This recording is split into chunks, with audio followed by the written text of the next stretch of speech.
मूंखे मुंहिंजी जेका सम्झ आहे या जेका थोरी घणी ॼाण बि आहे त ख़ान साहब खे 3.5 साल अॻु जॾहिं बि रीलॉन्च कयो वियो ऐं सभु शयूं थियूं त ख़ान साहब खे ॿुधायो वियो, ॿुधाईंदड़नि ॿुधायो ख़ान साहब खे त हे पासो तव्हांखे न छेड़णो आहे, हिते असांजो कुझु ॿियो मामलात आहिनि, हिते असांजी एडजस्टमेंट थियल आहे, त तव्हां जेका आहे सिंध में सिर्फ़ु कराची गादी वारे शहर कराची ताईं महदूद रहो ऐं बाक़ी फोकस रखो पंहिंजो पंजाब ऐं ॾे इंटीरियर सिंध ॾे तव्हां लाड़ो न कयो कॉन्टिजेंसी। छाकाणि त ख़ान साहब जेको आहे तमामु हिकिड़ी हमानगी ऐं हिकिड़े पेज ते हलंदड़ हुकूमत हलाई तक़रीबन 3 साल 4 महीना बाक़ी न 3 साल 3 महीना आख़िरी 3 महीना त पेज अलॻि अलॻि थी विया।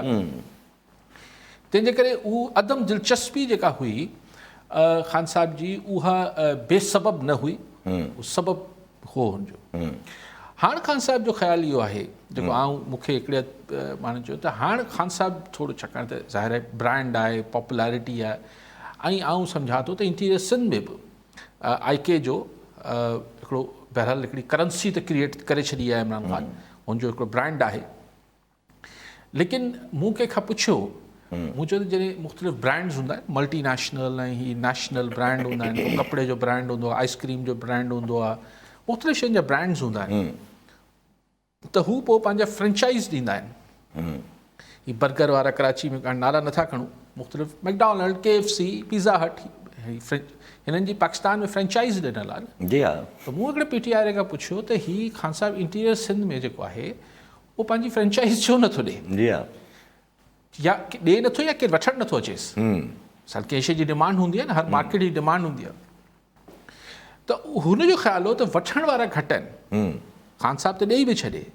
ऐं ख़ान साहब जो ख़्यालु हाणे इहो आहे त भला अगरि मुंहिंजी तलब आहे त उहो तलब पहिरीं इंटीरियर सिंध जा माण्हू तलब ज़ाहिर कनि। हाणे त आशिक़ माशिक़ वारो किसो थी वियो, मतिलबु बहरहाल हाणे ख़ान साहब जेको आहे सियासी तरह हाणे इहो चवनि था त हाणे एतिरो मूं वटि टाइम ऐं न एनर्जी आहे त आउं वञी बाक़ाइदा ग्रास रूट ते ऑपरेट कयां। माण्हू पाण मूंसां राब्ते में अची वञनि, आउं पाण पंहिंजो मोबिलाइज़ कनि त बिस्मिल्लाह आउं अची इहो कमु नथो करे सघां। सो हींअर हुन ते को जेके बि जिन्हनि पाबंदियूं हयूं हुयूं IK थे माज़ी में, आउं नथो सम्झां त हाणे उहे पाबंदियूं आहिनि। सो हाणे तव्हां चई सघो था त हुनजी अदम दिलचस्पी आहे। ख़ान साहब जो हिकिड़ो ॿियो बि ख़्यालु आहे त जेको क़ौमी असेंबली में प्राइम मिनिस्टर थियण लाइ जेको वॾी मार्केट आहे, वॾो वोट आहे, उहो वोट आहे पंजाब में।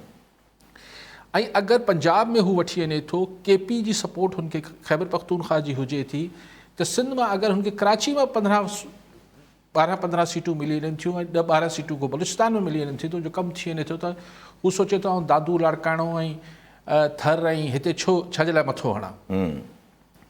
त ख़ान साहब वटि हाणे आउं नथो सम्झां त हुनखे को झलपल आहे हिन पासे अचण लाइ, पर हाणे हुनजी ॻाल्हि इहा आहे त हुनजी प्रायोरिटी ते, हाणे हुनजी तरजीह ते नथो अचे। पहिरीं हुनखे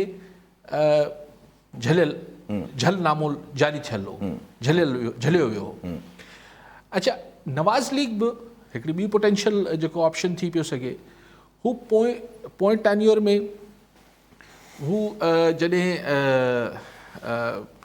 इक़्तिदार में नवाज़ शरीफ़ हो या ख़ुदि पीपल्स पार्टी 2008 खां पोइ हू हुन हिकिड़ी मीसाक में रहिया हिक ॿिए सां, ऐं नवाज़ लीग पोइ इंटीरियर सिंध ॾे ध्यानु ॾियणु छॾे ॾिनो, छाकाणि त इतिहादी हुआ।